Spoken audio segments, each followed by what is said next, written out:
Hello and welcome to another edition of Lemons and Lemonade. I am so excited about my next guest host. His name is Scott Duffy. Scott he's actually Entrepreneur says one of the top 10 speakers in the world. He's actually has they all said that one of his books was it Push? Is that right? Push? That says the top one of the top 10 books that new entrepreneurs need to read. Was a partner with Virgin on at least one of the transactions that he's done. He was actually very influential in the founding of FoxSports.com, CBS Sports Line, and NBC Internet. So many things. I know he started with Tony Robbins, but let's just get right into it and a dear friend. So Scott, just get right into it. Tell us about your life. What's up, brother? It's great to be here with you today. So, I first of all, I just love the concept of lemons to lemonade. I think that's so super cool, and I think that one of the things that people share on your show is what was one of the biggest lemons that they had and how they turned it into lemonade, and so I think the short story that I'll share is kind of about a business that took off and that ended up failing. It was totally taken out by the economy and then having to turn that around. And I think this is something that a lot of people may be able to relate to today at COVID, during COVID. Yeah. Because it's kind of like, how many times in life are you going down a road and maybe you're doing everything right? Maybe you're a business owner and you had the perfect idea. You wrote the perfect plan. You put the perfect team in place. You are executing flawlessly. And then something out of nowhere came and it's like, bam, and it knocked you off course. Mm-hmm. And, maybe it was an illness. Maybe it was the economy. Maybe it was COVID. And everything that you did up to that point, you literally had to throw out. Every email, every phone call, every text, every meeting, and you had to start over. Well, that's kind of what happened to me. I had a background where I started my career, in the training business, kind of a funky story, but I ended up working for the Robbins Group and Tony Robbins, Robbins Research, and Jim Rohn, and some of the iconic speakers kind of at that time. And then I shifted from training to tech. And I was on the ground floor of a series of companies that through IPOs and through acquisitions ended up becoming these big consumer brands today, CBSSports.com and NBC Internet, FoxSports.com. And then I started a company and it was like Expedia for private jets. And I sold it to Virgin and I ran it for that group for a couple of years. And so it all sounds great, right? It all looks great on paper. And I'm feeling all this I'm kind of like it's this lemonade feeling where I'm in business side by side, on CNBC with my hero entrepreneur. I've made money, all that kind of stuff. And then 2008, the market crashes. And for me, what happened is in a matter of months, not years, I went from living what I thought was honestly, my dream to basically losing everything that I had, going $400,000 upside down in debt, losing the company, we had our first kid, pregnant with the second kid. We had all this stuff happen, and it happened in 9 months. And for me, mentally, I just wasn't ready for any of it. Yeah. And I think I did what probably most good entrepreneurs do when that kind of stuff happens, which is I got in the fetal position. That's right. Right? Yeah. And I curled up in the corner of the room for a year, not knowing what to do. And then when I finally got out of the bedroom, I had what I call my apple pie moments. And maybe you guys can relate to these, where you're at the grocery store and you're checking out and you're not feeling so good and you see the apple pie. And so you get it and it makes it to your car, and you're sitting in the driver's seat and you're looking over and the bag's over there and you're like, maybe I'll have a bite of that thing. You realize you don't have a fork. Before you know it, your entire hand is inside of the pie and you're eating the pie. You know what I'm talking about? Yeah. So Yeah. I call that your pie in the car moment. And right now I'm being a COVID dad. I've got the kids are texting me from everywhere and all that kind of stuff. So I get the pie in the car moment. Mhm. And so this is what's going on. Until one day I got this break, and I got a call from a friend, and the friend said to me, said, "Hey Scott," he said, "I hear," he actually called me Duff. He said, "My name is Scott Duffy." He said, "Duff," he said, "I hear you're looking to run a company." And I said, "Yes." He goes, "You're hired." I said, "I'm hired. I'm hired to do what?" He said, "What does it matter? You're looking for something." He said, "This is Doesn't an matter. opportunity." So I said, "Great." He said, "Come meet me for lunch today." And so I went and met him for lunch in Pasadena. I said, "What do you want me to do?" He said, "I've been thinking about it. I'm not going to have you run my company. I'm going to have you be a salesman." I said, "What do you want me to sell?" And he said this, pee. And I said, "Pee? What do you mean sell pee?" He said, "Look, I just bought this lab and we specialize in processing urine." He said, "It's true." He said, "You go to the doctor's office, you pee in a cup." He said, "That gets sent to my lab. We spin it in this thing, we create a report, we give it back to the doctor, they tell the patient what's up." He said, "I want you to go across Southern California and win everybody's pee business." His vision for me in 1 year was that I was going to become the king of pee. That was a low point. That was a low point. I would call that lemon. That's like lemon 101. And I was so pissed off, right? I mean, pissed. Like I didn't even, I was so pissed off. I didn't take the job. I'm like, how in the hell could that person offer this to me? Look at what I've done in my career. By the way, I should have taken it. One of the things I've learned is when we're turning around, it's so important. You don't have to focus on the best thing Yeah. or your life plan. You need to focus initially on getting your financial footing underneath you. Yeah. Figure out how to pay one bill, your rent. Figure out how to pay a second bill, your car, and whatever you have to do while working on that other thing at night. So anyway, so I didn't take the job, and I did what I think most people do when things aren't working and they've been successful at something, which is you go back to doing the same thing that you used to do, but you do it more and harder, more and harder, more and harder. Meanwhile, the world is changing and things are different and more different and more different. And so I kept getting into a deeper hole. And then one day, to kind of wrap up and talk about how we turned it, into lemonade, is I probably hit my lowest point, maybe the lowest point in my life. And we've all had this, that people don't talk about it. We've all had this shit. And I was in a parking lot in Costa Mesa. I pulled over because I was bawling my eyes out. I did not know what to do. I felt, maybe some of you have felt like this at some point. Yeah. When things don't go right, you feel lonely, you feel isolated, you feel alone, you feel like you don't have resources, you don't want people to know where you're at.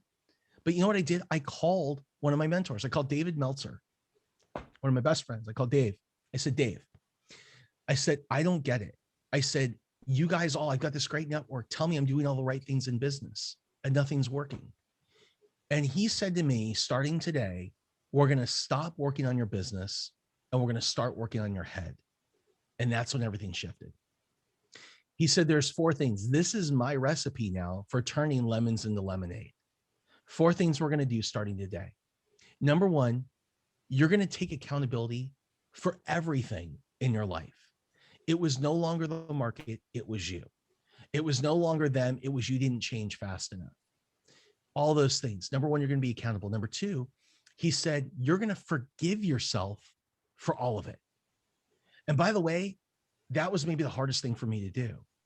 Number 3, he said, I'm going to help you find the lesson in everything. Number 4, you're going to be grateful for all of it. And I'm like, I had you till gratitude. And he said, look, gratitude changes everything because it shifts your perspective from what you have to, from what you don't have to what you have. And he said, so starting today, I'm going to give you a challenge. For years on my phone now, I have a gratitude alarm. It goes off at 7:30 in the morning. I like extra credit, so I do 7:30 at night too. And when it goes off, I say 3 things out loud that I'm grateful for. And what happens is my mind instantly gets rewired, shifts to abundance. And he said, if you do this alone for 30 days, it will start to change your life. And it did, because every day I started to come up with things that I was grateful for. It started to make me focus on different things. Whatever you focus on determines how you feel. However you feel determines how you behave. However you behave determines the results that you get in your life. And that over time, that daily practice, those 4 lessons are what got me to turn lemons into lemonade and completely turn my life back around.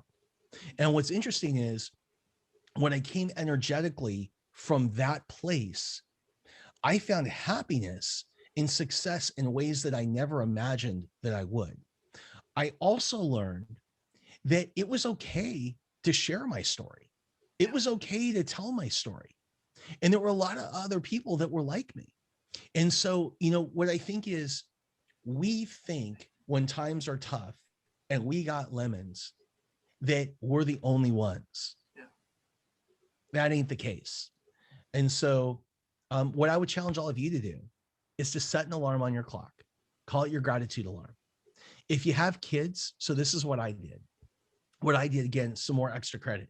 What I did with the kids is I made the ringtone of the alarm from the time they were really small, whatever their favorite song was at the time. So the original ringtone on my gratitude alarm was this Barney song from that, like the big purple dinosaur Barney. I love you, you love me. Whenever they heard that, they got conditioned to come in and say to me 3 things they were grateful for. So to this day, twice a day, my 11 and 12-year-old, they say 3 things. They do gratitude. So you can teach that to your kids. And then can I give one more thing that came out of this? This has been amazing. It's been amazing, Scott. Okay. So one more thing that came out of this for me was this idea of love. Yeah. I found that I wasn't really able to get in tune with myself. And if I can't give to me, I can't give to anybody else. Mm-hmm. And so for me, another way that I turned the lemons into lemonade, and actually this was a big one. I've been doing gratitude for 5-6 years. Yeah. But I'm the hardest person in the room on myself. I'm so hard on myself. And if things don't work, I'm so hard on myself. So one day I was with somebody and they'd seen me with my kids a bunch. And what they said to me was this. They said, "Do you love your kids?" And I said, "Yes." And they said, "If your kids do anything wrong, do you love them less?" And I said, "No." They said, "Do you love them unconditionally?" And I said, "Yes." And here's what they said. They said, "What if you took all of that unconditional love that you give to your kids and you turned it around and you gave it to yourself? How would your life change?" So now what I do is I don't just say 3 things I'm grateful for in the morning. Every morning I say 3 things I love about myself. And I say 3 things I forgive myself for. Let me tell you, that exercise alone, it is such an incredible shift in terms of how you feel about yourself, your perception, the energy that you put off. And what you find is that you develop this muscle of forgiveness of you. Like you let yourself, and it's not that you hold yourself to a lower standard. It's that you hold yourself to a better standard. And when you come from a place of love, it's incredible the way the world around you loves you back. I bet it's easier to forgive other people too, isn't it? It is. That's a great point. Somebody asked me maybe 3 or 4 years ago, I was doing this meditation thing and they said, "What do you want to be? Like, what do you want to channel?" And I said, "I want to be able to have more love. I want to be able to give more love than anyone else on the planet to others." And you know what they said to me? They said, "You will never come close until you're able to give all of that to you first, because you can never give what you have. So you have to bring that into you and you have to love who you are that much, whatever you are." And here's the thing. wherever you are. And then you can give it to other people. So that's how that's how I think in my toughest hours or whatever, I've turned lemons into lemonade. And hopefully there's something there that someone listening can apply to their life as well. Well, I'm sure this has been amazing. Thank you so much, Scott. You know what? Tomorrow I'm going to do those 3 things and set my alarm for 7:30 and 7:30. And Yeah. I've been doing the thankful stuff, but I have not done the other 2 things. So I'm going to add the gratitude, the why I love myself and why I forgive myself. 3 things. Yeah, 3 things that I'm grateful for, 3 things I love about myself, and three things I forgive myself for. Wow. Now, here's a pretty interesting thing. One of the things I do on the side is I work with like Navy SEALs and people transitioning out of special operations into civilian life and into business. And one of the interesting things that I've learned in my experience is when you teach like a Navy SEAL coming out of the SEALs to write a resume, it's really hard. And the reason is they never say I didn't accomplish it. We accomplished it. So taking credit is incredibly tough and can take weeks, if not months. And that's no exaggeration. It's the same thing when we start to tell ourselves what we love about ourselves.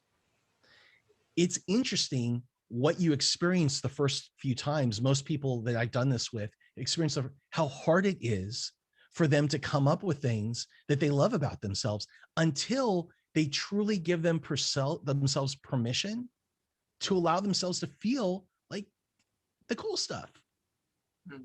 So just stick with it. Wow. Well, this has been so powerful. Thank you so much, Scott. It's been absolutely amazing. And I can't wait to get some feedback from some of the listeners and tell us what works for them. Awesome. And hey, if you'd like to be in touch, you can follow me on social media at Scott Duffy Media, or go to my website, www.scottduffy.com. Or one more thing I'd like to share is, my passion, my life is dedicated to help change the world through entrepreneurship. Yes. And I built an academy with an incredible faculty of founders and CEOs and key execs from big companies. And you can check it out at www.whatnow.academy. Our goal is to teach you what to do now. Academy. Yeah, what now, .com.academy. What to do now and what's coming next to build a great company. And you can learn it all there. So plenty of ways to check me out and stay in touch. And I look forward to meeting all of you. Yeah, thanks.